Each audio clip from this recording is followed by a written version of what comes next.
The Omega Speedmaster Gray Side of the Moon. Now, this watch is something that I have seen on eBay, I've seen online, and I thought, it looks pretty cool, looks advanced. I didn't quite understand how much I was gonna like it until I got it in my hands.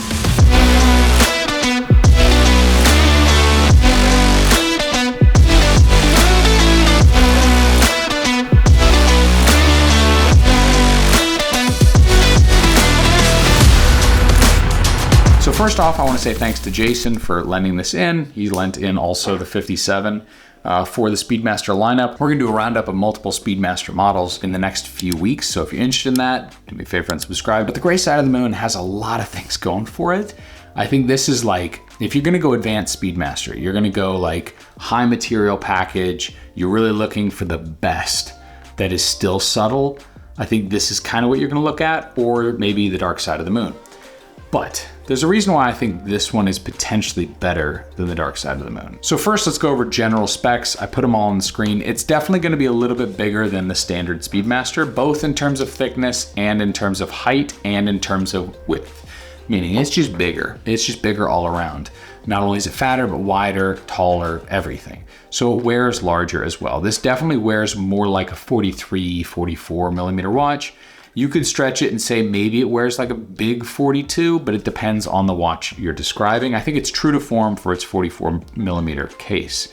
Now, this has some great things that are about it. The biggest thing being the fact that this is a ceramic case. That's the first thing people are probably going to notice.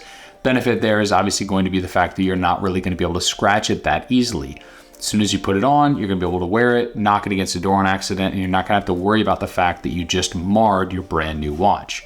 This watch has been worn by a subscriber, Jason, who lent it in for, I think, a year now, maybe even longer. And there's no sign whatsoever that this has any scratches on it. And that's one of the huge benefits of a ceramic case like this.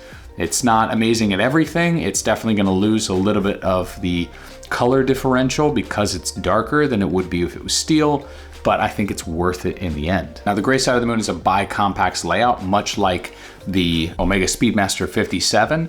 This also has twin barrels in the back, a vertical clutch, and a column wheel chronograph. So you can leave the seconds hand running, that's what the vertical clutch part means, and you don't have to worry about a cam actuated system if you like column wheels.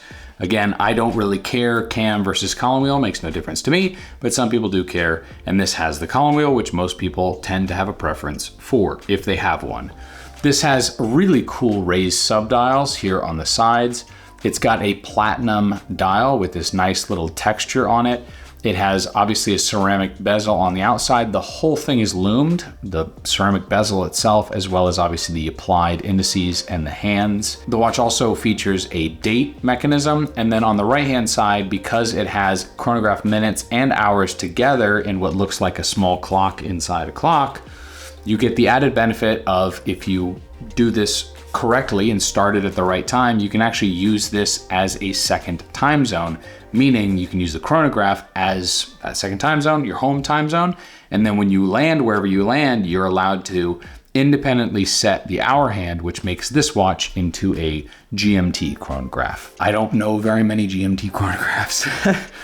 So really cool extra added complication. And then obviously the date at the bottom allows you to use that. So if you're like out there and you're thinking, well, you know, I'm interested in buying a Speedmaster, but I don't want to get the same one as everyone else. And even the 57 with the straight lugs isn't tripping your trigger. You like more the professional with its lug style and how they taper down across the case, then you're probably going to look at something like this. But the watch certainly isn't going to be perfect. It's going to have some things about it that aren't necessarily the best. Mainly that comes from the fact that the watch is very standard. It's very subtle, and so it isn't necessarily going to stand out in a lineup of watches. If you go into a jewelry store and you're just saying, hey, I want to buy something, but I'm not entirely sure what I'm going to buy, you're probably not going to pull this out of the case and say, yes, I want that first. You're probably going to have to go in there looking for it before you pull it out, just because it doesn't stand out from the lineup. It has no color. It has no big moments, I think, that really separate it from the pack. Just like the Speedmaster doesn't have really any of those features either. If you go into a jewelry store now, you'll probably be interested in the other models before you're interested in the standard Omega Speedmaster. And that's just because of the fact that it's subtle, boring, and relatively monochrome.